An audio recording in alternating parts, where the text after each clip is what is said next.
On its controversial plan to build tent-like structures to house asylum seekers, which sparked significant backlash and protests. The city now says sprung structures will not be coming to Ottawa. CTV's Kimberly Fowler is following this story for us. Joins us live in studio, Kimberly. Well, Patricia, the city had plans to build 2 of those prefabricated sprung structures to serve as newcomer reception centers. One was slated to go up near the Nepean Sportsplex, and the other, if needed, would go up near the Eagleston Park and Ride. But those plans have been scrapped, and some residents say it's a weight off their shoulders.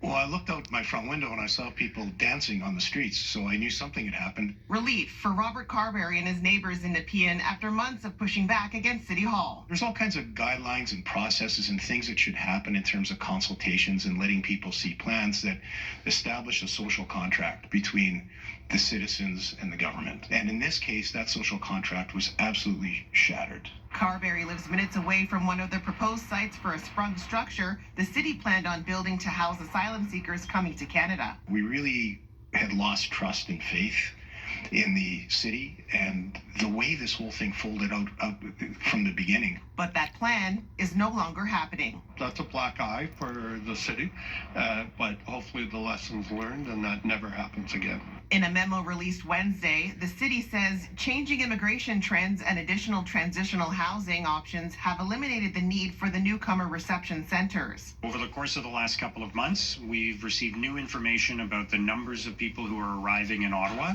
That number has gone down. Since the city isn't going ahead with the planned newcomer centers like the one here at 1645 Woodruff Avenue or at 40 Hearst Way, instead they're pivoting to existing community spaces like the YMCA and the Graham Spry building here at 250 Lanark Avenue.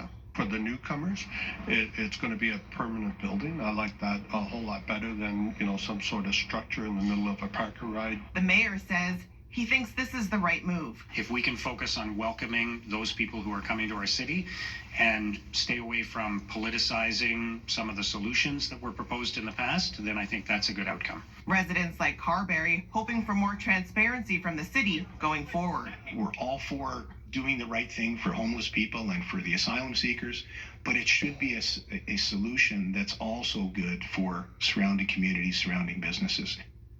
And the city is purchasing up to 20 homes around Ottawa to use for transitional housing. And this spring, 290 new permanent beds will be added between the St. Joseph Boulevard and Queen Street transitional housing programs. Patricia. And the controversy is put to bed. CTV's Kimberly Fowler live for us tonight. Thank you.